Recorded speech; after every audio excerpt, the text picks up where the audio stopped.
A continuación, causa y efecto.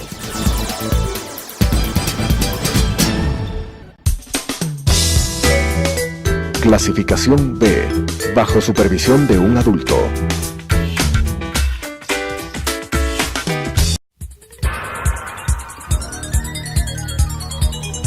Las opiniones vertidas en este espacio por la producción y dirección del programa son de exclusiva responsabilidad de sus autores y de quienes intervienen en ellos.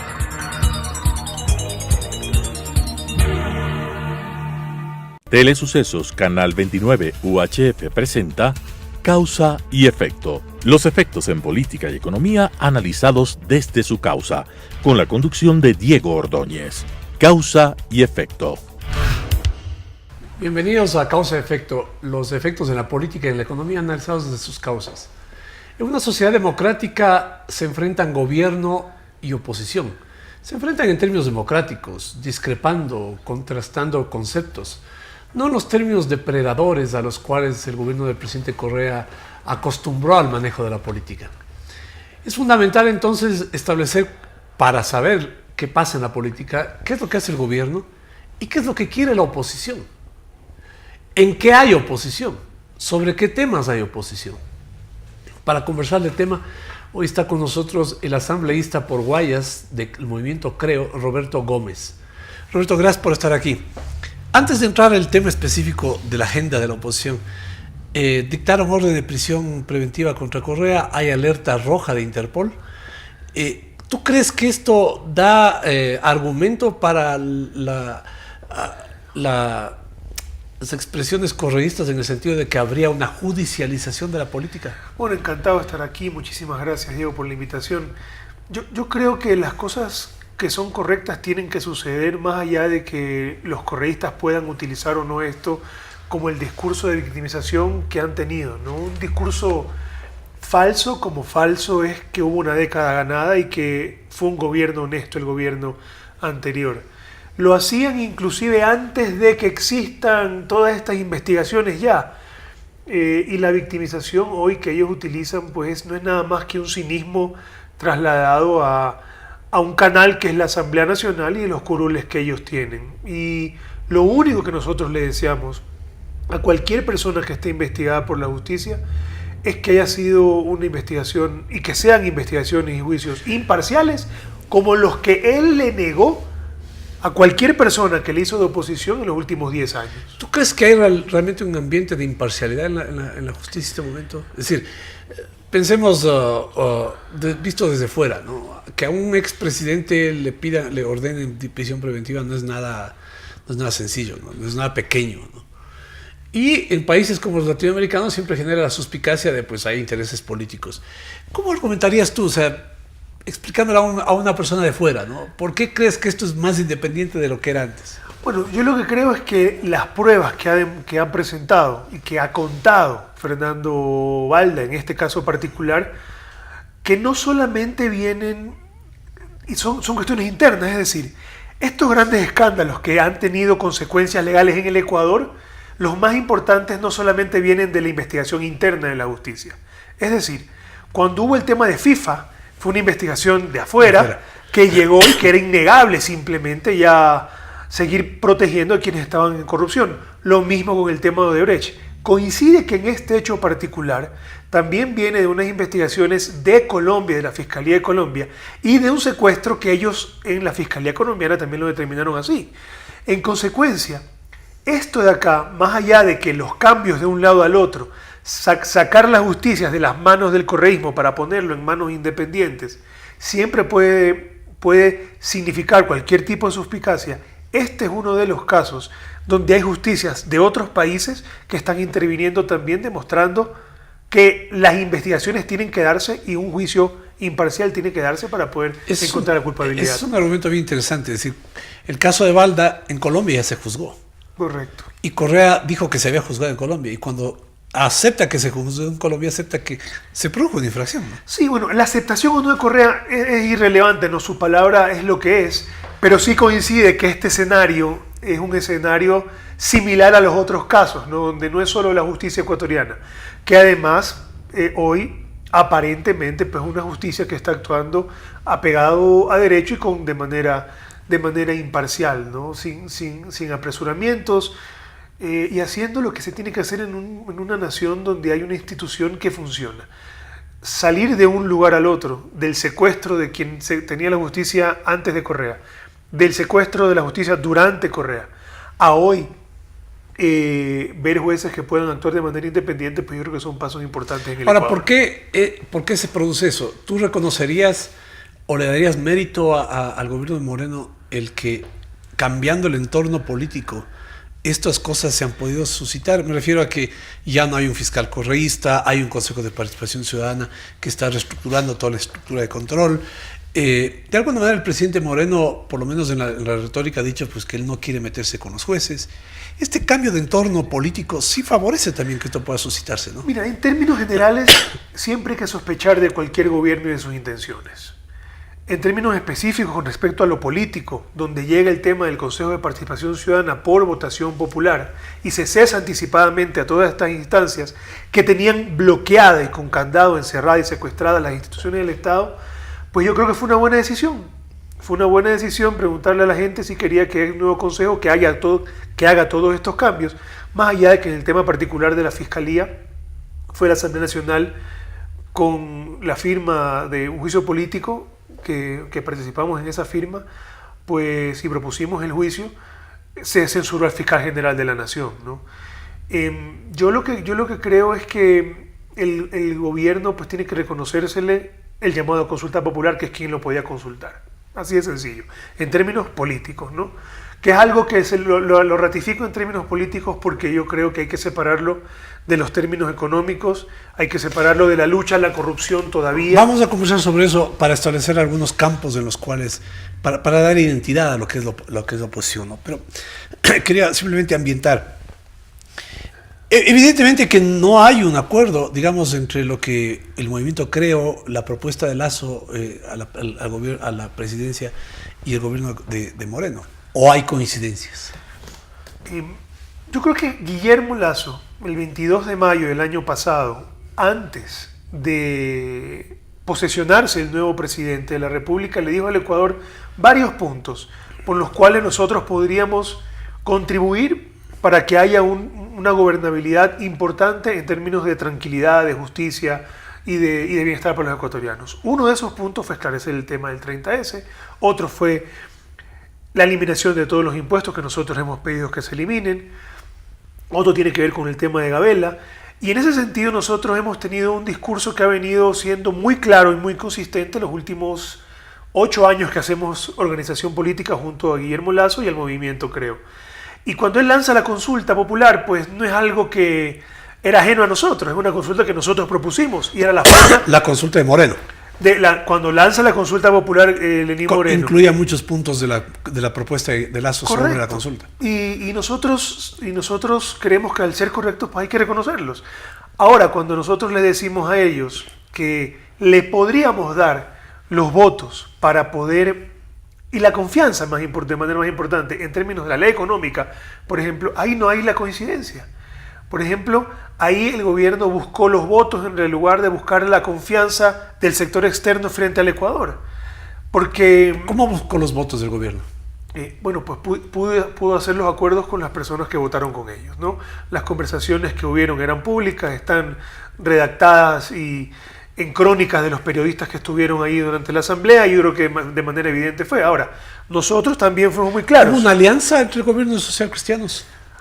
Yo creo que hubo una conversación donde... Pero hubo votación del Partido Social Cristiano. Sí, sin duda. Yo creo que conversaron, y al conversar pues acordaron el mínimo que para ellos era suficiente, que no fue suficiente para nosotros. ¿Para los socialcristianos conviene elevar el techo de deuda entonces? Es decir, no establecer un plan o compromisos para evitar que ese incremento de deuda pueda significar el despilfarro y la corrupción de estos años. Mire, yo creo que ambos reconocemos, si pudiéramos hablar por ambos, y no puedo hablar por ellos, reconocemos que el Ecuador no puede apagar las luces frente a la realidad, ¿no?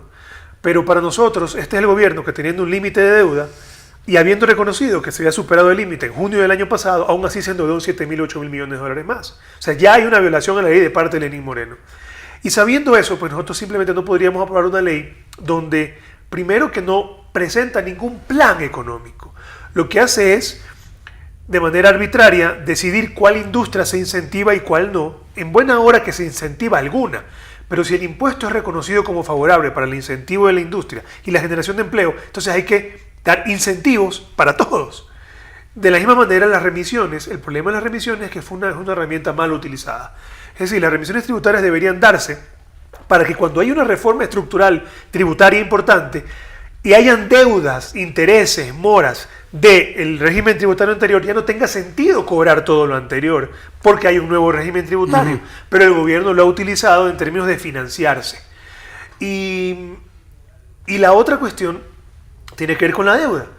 Y el plan cierto, expreso y plasmado en la ley que diga cómo se va a evaluar año a año la política económica para reducir el déficit, por ejemplo. Ahora, esta semana se anunciaba que el gobierno dejó de gastar $1.200 millones. Es decir, y se anunciaba como una contracción del gasto. ¿No hay ahí una evidencia de una intención de cortar gasto?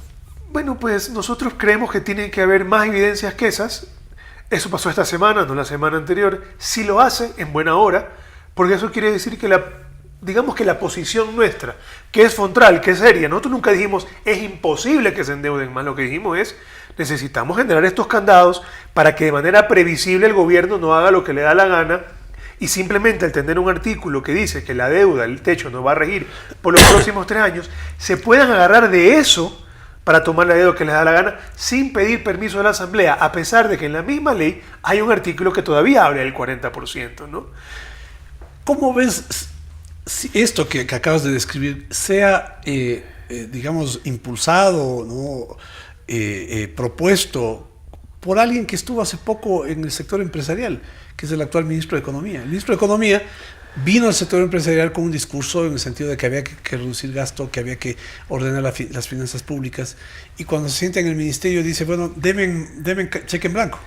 Claro, yo creo que ahí, y él fue muy claro al principio, ¿no? Y él dijo algo así como, yo ya no represento a los empresarios, yo represento al Estado. Pero ¿cómo? De acuerdo, eso me parece muy bien, pero... Y al hacerlo, simplemente lo que tú puedes ver es que el marco, el régimen, la cuestión del socialismo del siglo XXI, la manera de dirigir la economía, el alto gasto y la deuda para financiar ese gasto ahora que ya no hay los precios del petróleo, siguen teniendo un peso relevante. Teníamos la ideología en el gobierno. Todavía sigue, claro. Y ojalá que el ministro tenga la oportunidad de hacer todo lo que él sabe que es correcto. El ISD, que dice que debe reducirse a 0 en el proyecto, también dice que tiene que haber un informe del ministro de Finanzas para ver si se reduce o no. En consecuencia, eso no funciona. El presidente pone y saca al ministro de Finanzas a su conveniencia. Ahora, ojalá que él se quede, porque dentro del gobierno aparentemente sería lo más sensato que hay en términos de una política económica más o menos razonable. Pero aún llegando él, aún estando el señor Campana, la paquetaza no la eliminaron. Y tuvieron que esperar a que la comunidad andina, la Secretaría General de la Comunidad Andina, se pronuncie para eliminarla, y ahora dicen que en buena hora que la eliminaron. Entonces, las cosas que son correctas tienen que hacerse. Y no hay que tener miedo a hacer lo correcto, aunque eso signifique renunciar a reconocer que se equivocaron a haber creado todas estas tasas. Tal vez lo que se esperaría es mayor coherencia, ¿no? Si yo dije que la tasa aduanera era mala en el sector privado, pues en el sector público tiene que ser exactamente lo mismo. Correcto. Y esa falta de consistencia parece que genera conflictos o por lo menos incertidumbre o credibilidad sobre lo que realmente persigue el gobierno. Y es que él, sabiendo todo lo que se tiene que hacer, que proponga políticas a medias, simplemente va a hacer resultados a medias, probablemente, potencialmente resultados a medias, con el grave riesgo de que luego se diga que estas políticas públicas, que son las correctas, pues no funcionan, cuando lo que se tiene que hacer es aplicarlas de manera integral, de manera no pragmática, porque yo creo que el pragmatismo es una cuestión medio terrorífica, pero que en términos de apegados a ciertas ideas funcionan, porque cuando tú quieres generar empleo, dinamizar la economía, lo que tú tienes que hacer es darle libertad a que las personas tengan más decisiones para qué hacer con el dinero que honestamente se ganaron. Cuando tú tienes una tasa alta, lo que hace es encarecer la vida de los ciudadanos. Luego dice, no, es que si ponemos tasas bajas, entonces el sector productivo es menos competitivo. Entonces lo que tienes que hacer es bajar los impuestos. No, es que si vamos, entonces no te importan los... Entonces luego la contrarrespuesta es, no, es que si bajamos el impuesto, el Estado se queda sin recursos. No, entonces no te importa ni el consumidor, ni el ciudadano, ni el sector productivo.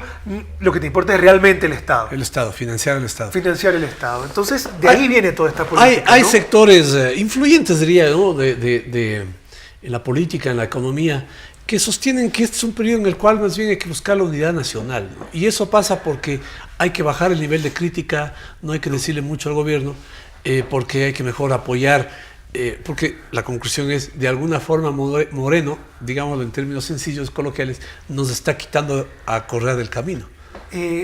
No, yo creo que cuando hizo lo correcto en términos de la consulta popular, pues lo hizo bien y en buena hora que lo haya hecho, y si hay que reconocer que lo hizo, pues está bien, ¿no? En términos de lo político, si está mal la política económica, tenemos que decirle que está mal la política económica o que es insuficiente. Si eso es lo que nosotros tenemos que hacer, es decir la verdad sin andar calculando, ¿no? Nosotros no tenemos que andar tomando decisiones con calculadora, eso no es parte de la política de Creo, no es parte de la política de Guillermo Lasso, no es parte de mi política personal. Y si es verdad que nosotros queremos un país de paz, y si es verdad que todos estamos cansados del conflicto, ¿no? Y que quienes hacemos política y aparecemos por ahí en una pantalla o tenemos una voz temporal, pues tenemos que poner un ejemplo del tipo de sociedad que queremos. Pero tampoco podemos poner la libertad por debajo de la paz, ni buscar una paz falsa basada en mentiras. La paz no es falta de controversia, ¿no? Correcto. La paz es discrepar y resolver las controversias racionalmente. Democráticamente. Y así lo hacemos. Cuando nosotros tuvimos el planteamiento, ¿qué hicimos? Fuimos clarísimos. Podemos dar el voto si es que se ponen estos candados. Pero hubo un esquema de negociación con el gobierno, me refiero, no, digamos, no como negociación, conversaciones formales para establecer cuáles son sus mínimos, cuáles son las posibilidades de que... Formalmente hubo en la comisión, a través de Homero Castañer y Patricio Donoso, y como miembros de la comisión siempre se conversó con el resto de la comisión y el presidente. Ahora, el presidente de la comisión es morenista. Bueno, digamos que es de Alianza País, ¿no? El presidente de la comisión, Esteban Albornoz. Y esas conversaciones fueron respaldadas por un documento formal presentado en la comisión, firmado por también Homero Castañer, miembro de la comisión, y Patricio Donoso. Tú que estás en la asamblea y ves digamos, en los corrillos, ¿no? O si no lo escuchaste, una interpretación. ¿Por qué los sectores que no están en el gobierno le dieron el cheque en blanco al gobierno? Me refiero volvemos al Partido Social Cristiano, a Izquierda Democrática, bueno, los independientes que están ahí, yo diría bisagras. ¿Por qué le dan un cheque en blanco? ¿Qué esperan? Pensando en que siempre puede haber intereses. Mire, pensando mal, yo creo que todos tenemos clara cuál es la película. Pensando bien también, pero ¿cuál es la película? Nosotros, yo creo que nosotros fuimos muy claros al decir que nosotros no estamos dispuestos a conceder cosas que no sean totalmente buenas para el Ecuador. Pero te decía, ¿por qué crees tú que los que votaron por el cheque en blanco lo hicieron? ¿Qué buscan? Yo creo que no, yo creo que sobrevaloraron la remisión de... Hablo del techo de deuda, ¿no? Es que sobrevaloraron esas otras dos cosas. Sobrevaloraron la remisión, sobrevaloraron, que tiene su valor, ¿no? Sobrevaloraron también el tema de los incentivos arbitrarios, y hicieron de un lado algo que toda la oposición y que todos los ecuatorianos, yo creo que sensatos, reprochamos los últimos 10 años, ¿no? Un endeudamiento indiscriminado, sin ningún tipo de límite, con una no acompañado de políticas públicas correctas, y al sobrevalorarlo yo creo en lo particular que se equivocaron. Solo el tiempo dirá también después si es que al tomar nueva deuda piden o no permiso a la Asamblea, o en qué momento ellos se acogen a la línea que dice que el 40% no rige para los próximos 3 años. En la ley se dice que los próximos 3 años hay, digamos, posibilidad libre de endeudamiento, y al 4º año un plan de convergencia. Que no existe plan de convergencia. Pero sería cuando ya cambió de gobierno, ¿no? Y además en cambio de gobierno. Es que eso es lo que nosotros venimos diciendo, ¿no? El gobierno anterior de Alianza País solo le interesaba pasar sus 10 años y tirarle la pelota al siguiente gobierno. Sucede que el gobierno siguiente es el gobierno de Alianza País, de Lenín Moreno, vicepresidente Rafael Correa, y prácticamente le importa tirar la pelota al siguiente gobierno. Y nosotros no podemos seguirle heredando deuda a nuestros hijos, a nuestros nietos. Tenemos que nosotros resolver el problema hoy. Y una de las formas que nosotros planteamos, que es seria para resolver el problema hoy, era con el plan que elija el gobierno presentar, que sea previsible, que sea conocido, Y que se apruebe. que sea medido y que sea aprobado por la Asamblea Nacional en esa misma ley. Y mire usted que a pesar de haber aprobado la ley, las condiciones externas, el riesgo país, no cayeron. ¿Por qué? Porque ellos consiguieron votos con esto, pero no confianza. Entonces, ellos pudieron haber agarrado el mínimo de votos como que si contando un número de votos sea suficiente. Pero para tener confianza, no es que se tiene que hacer lo que nosotros decimos, es que es evidente que los mismos actores políticos o económicos que defendían esta ley y que se referían a nosotros como que no puede ser que la estemos boicoteando, también conocen que lo más sensato era poner ciertos controles adicionales a la deuda, al hecho de tomar deuda, que generarían aún más confianza. Y también saben que no hay un plan económico en la ley. Es decir, el primer año de gobierno, el presidente de la República nos dijo en junio que se había demorado 2 veces en saber que la mesa no estaba servida y que había que esperar 2 meses más para tener un plan económico. Se esperó hasta octubre y mandaron una ley económica que sirvió para lo que sirvió, lo dijimos, la calificamos como la ley de su mejor esfuerzo, ley económica urgente. Y hoy, al segundo año, viene la segunda ley económica urgente también. Lo que nos deberían decir para tener algo de previsibilidad es en qué mes del año que viene mandan la siguiente ley económica urgente para seguir tapando el día a día de su mala administración, si es que así fuera. ¿En qué tiempo vamos a tener un programa económico? Hay una área económica sobre la cual evidentemente hay una discrepancia. Tema ley de comunicación. El gobierno envió un proyecto, ha bajado el perfil significativamente y el peso, ¿no? Y la actitud perniciosa de la Superintendencia de Comunicación. Hay un proyecto viable, es decir, creo tomaría la propuesta del gobierno, había una propuesta del asambleísta Lourdes Cuesta, ¿por qué no abrir un espacio de discusión donde estén los medios de comunicación, el gobierno, la asamblea, para formular ahí un proyecto concreto? Sí, y ya hay una práctica similar en un proyecto previo, que es el proyecto de la Ley Orgánica de Educación Superior. Se reunieron los actores, participaron las universidades públicas, las privadas, y se logró sacar una ley orgánica de consenso. Y de consenso no quiere decir pero que los rectores están inconformes, ¿no? Y están pidiendo un veto. Pero con todas las conversaciones que se tenían con la comisión, con los distintos actores, los que llegó la conversación al bloque fue: esta ley es una ley de consenso en términos de que el consenso no es lo que todos estamos de acuerdo en todo. Quiere decir que es una ley con la que podemos vivir. Y en esta ley de comunicación ahora, lo que nosotros esperamos es que sea una cuestión similar, ¿no?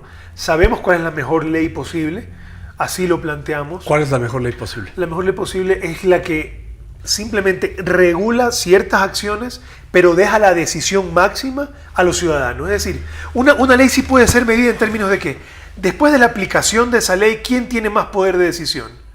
¿El ciudadano o el Estado? ¿El ciudadano o el grupo de poder? Puede ser un grupo de poder económico, claro, ¿no? No necesariamente una cuestión de ciudadanos versus Estado, pero lo que tiene que ser es la comparación entre el ciudadano y aquellos factores que no le permitan la mayor cantidad de información o que les permiten tener una desproporción en términos del poder.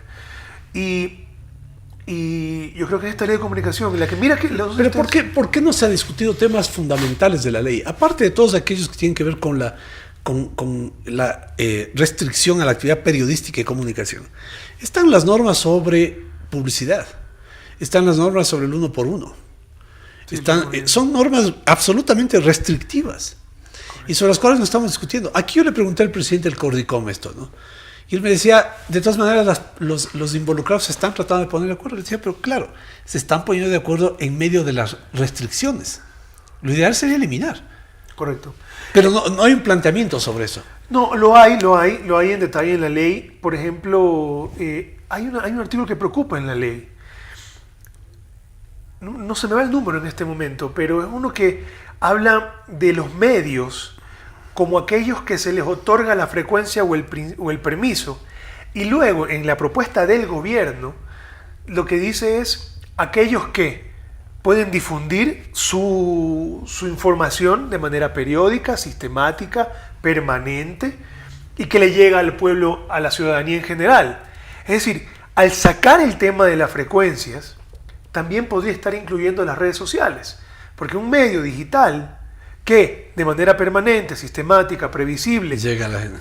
difunde una información con el interés de difundirlo en términos de eso justamente, de información, pues también eso es una preocupación que yo sí tengo y que ha sido trasladada pues, a los miembros de la comisión también y que en su momento lo vamos a debatir de esta manera agachada de poder hablar sobre las redes sociales y regularlas también o incluirlas en aquellas que son supervisadas, al menos no en los ciudadanos comunes, pero sí quienes hacen periodismo a través de las redes sociales, que es algo que no está regulado y que está bien así. En consecuencia, el 1 por 1 fue un fracaso y es un fracaso y lo que debe hacerse, si quisiera incentivarse algo, es decir, la política pública nuestra se diferencia de la otra no necesariamente suponiendo bien y pensando bien en lo que queremos. Todos queremos que a los artistas nacionales les vaya mejor, pero ellos ponen una ley para por medio de la fuerza obligar a la gente a hacer lo que quienes podían abusar de la fuerza determinaban. Nosotros diremos, ok, quizás es mejor poner un incentivo para que todas las empresas que quieran apoyar el talento, la cultura, el arte, o los ciudadanos particulares, al aportar X cantidad de dinero, pues se le pueda deducir del impuesto a la renta, puedan deducir de los gastos ese aporte al arte y la cultura. En consecuencia, deja de ser una obligación, una imposición, y quienes tienen el interés de hacerlo lo incentivan, se genera una relación ciudadano-ciudadano y el Estado se puede quedar atrás viendo cómo esas cosas que no son las esenciales del Estado pueden llegar a mejor puerto de aquel que el día están, ¿no? Además, escuchar al presidente de los de alguna organización que agrupa medios de comunicación, ¿no? En el sentido que el 1 por 1 genera un serio problema porque si tú tienes un programa de tangos, ¿sí?, deberías poner un tango argentino y un tango ecuatoriano, que no existe. Correcto. Que no existe. Entonces es simplemente estas creaciones, ¿no?, de fruto de la revolución. De la arrogancia, ¿no? Nosotros queremos que la arrogancia de poder pensar... Del burócrata que cree que puede decidir el mundo, ¿no? Del burócrata muy bien intencionado y seguramente muy inteligente que cree que con algo de información y con Excel pueden decidir cómo la gente debería llevar su vida. Y eso es lo que vivimos los últimos 10 años, y es lo que vivió Venezuela, y es lo que vivió Nicaragua, y es lo que vivió Argentina antes, y en mayor o menor medida han fracasado, y han fracasado más cuando han podido profundizar más su política pública, y han fracasado menos cuando había un ambiente donde no la han podido profundizar tanto en términos de socialismo del siglo XXI. Hemos pasado revista a temas específicos. Yo quisiera entrar en una parte un poco más conceptual, ¿no? El gobierno de Moreno es un gobierno socialista, ¿no? Que quiere tener una facha más próxima al sector privado y pues pone 2 o 3 personas que, diría yo, de alguna manera maquillan estas características. Creo es un movimiento que se ha confesado francamente un movimiento de pensamiento liberal. Hay una contraposición. Sin embargo, es importante encontrar formas en que esa diferencia sea visible, ¿no? En la ley económica algo se ha visto, ¿no? Algo se ha visto. Pero ¿cómo mostrar esa diferencia, ¿no? ¿Cómo reflejar que hay una diferencia de modelo, de forma de pensamiento, de perspectivas, ¿no?, entre lo que significa un gobierno socialista, pues, digamos, ya no del correísmo duro de hace 10 años, y un gobierno que plantea otro modelo? Sí, y justamente partiendo del modelo socialista, ¿no? El presidente de la República dijo que había decidido confiar en los empresarios, en el sector privado, que son los que generan la producción, que es verdad. Pero ¿qué va a pasar cuando pasado mañana ya decidan no confiar y el precio del petróleo vuelva a subir y puedan hacer casi lo que les da la gana, potencialmente? Y esa es la posición que nosotros tenemos que tener. Una posición sospechosa de las buenas intenciones del gobierno, demandando acciones concretas, medibles y previsibles. Y también el presidente dijo que tenían que salirse de la cuadratura del socialismo del siglo XXI. Y eso fue lo que salió en términos de la frase que se comunicó en general. Pero posteriormente a eso dijo que tenían que enmarcarse más en el socialismo del buen vivir, cuando la realidad es que el nacionalsocialismo, o el socialismo democrático, o el socialismo del siglo XXI, o el socialismo que se inventen después, siguen siendo todo socialismo y todo fracasan. Y en ese sentido la diferenciación viene en el mensaje político, en el discurso, en la transparencia al representar ciertas ideas que son las que sacan adelante a las naciones, que empoderan al ciudadano frente al Estado. Y luego, cuando tienes la oportunidad de aplicarla en la política pública, que es algo que no hemos podido hacer todavía, diferenciarlo, aplicarlas de manera integral para poder tener resultados correctos que evidencien en el Ecuador la mejora en términos de los resultados de trabajo, de empleo. Hay necesidad también de cambiar la forma, diríamos, el contenido del mensaje, porque ya no es lo mismo ponerse a Correa que a Moreno. Pero a veces sí veo que hay dirigentes de Creo que toman una línea extremadamente radical, muy agresiva. Y eso, que no son dirigentes menores, diría, ¿no? ¿Cómo lograr que exista esta, pues, una postura un poco de oposición, pero sin tener que llegar a esas formas, algo parecidas a lo que sucedía hace 10 años, ¿no? Bueno, yo creo que las propuestas de Creo todas vienen siempre acompañadas, pero las críticas de Creo vienen siempre acompañadas todas de una propuesta. De una propuesta desde el punto de vista de lo que sabemos que funciona, que al ser crítica la propuesta... Pero pues, puede haber también cierta espectacularidad. Vos referís específicamente al caso de un mal momento del ministro de Agricultura, que habló de que se habían pagado 1,5 millones por los puestos, que era una cuestión, me parece a mí, irrelevante y secundaria, ¿no? ¿Por qué convertir de eso un evento mediático, ¿no? Y hablar del Odebrecht agrícola? No tenías, me parece a mí, presentación. Yo creo que es absolutamente relevante, en cambio, nosotros creemos que es absolutamente relevante que un ministro de Agricultura, que tiene el sector agrícola abandonado todavía, como los últimos 11 Pero años... eso es verdad, eso, digamos, es una valoración de la gestión.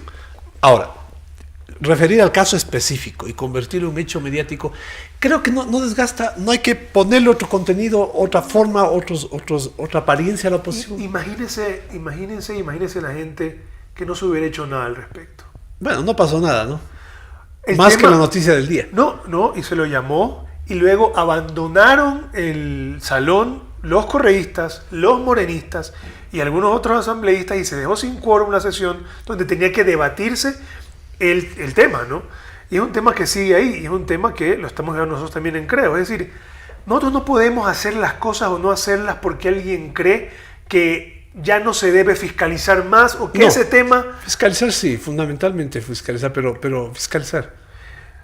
Sí, y hay distintos espacios y distintas cosas que tomar. El tema del ministro, que dice que se ha pagado $1,5 millones, o que se quiere pagar $1,5 millones por el cargo en que él está, y luego se escuchan conversaciones entre personas que preguntan y dicen que el $1,5 millones, y luego no se judicializa, es algo que tenemos que hacer. Y tenemos que empujarlo en la medida total que podamos, sabiendo que nosotros tenemos un número de asambleístas también en el Pleno, que a pesar de eso, seguimos más allá del Pleno. Y si no lo comunicamos y no decimos que estamos haciendo lo correcto, como de hecho lo estamos haciendo, pues simplemente ahí se disminuye el tema. El agro es un tema absolutamente relevante, y tener un ministro que habla de que $1,5 millones se está pagando y que no hay una denuncia formal por parte de él de quién lo dice, y que no explica nada, y que el presidente de la República lo mantiene, como mantiene a Rosana Alvarado y como mantiene a María Fernanda Espinosa, porque la mantiene todavía y entiendo que se va a pagar, no es para menos y tiene que investigarse. Algunas cosas tienen resultados más rápido que otros. No se olvide que terminando como empezamos, hemos esperado 11 años para que Rafael Correa pues tenga una boleta de captura, luz roja en el Interpol, y probablemente sea extraditado para ser juzgado en el Ecuador por un juicio de lesa humanidad. Y que sea un juicio justo, y sea un juicio y con procesos transparentes. La oposición es fundamental en el juego de la democracia. Y la oposición, en términos de lo que el escenario permite, debe ser propositiva y tiene que también ser contradictoria, es decir, tiene que contradecir al poder. Me pareció bien interesante lo que decía Roberto, en el sentido que por definición hay que dudar de lo que el gobierno hace. Y eso le corresponde a la oposición, que refleja también una porción importante del electorado. Es fundamental entonces que se definan agendas, se definan temas, se definan contenidos y también se define forma. Gracias por estar con nosotros, nos vemos en la próxima entrega. Las opiniones vertidas en este espacio por la producción y dirección del programa son de exclusiva responsabilidad de sus autores y de quienes intervienen en ellos.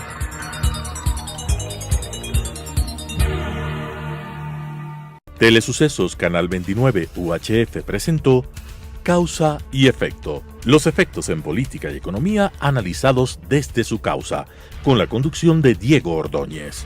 Causa y Efecto.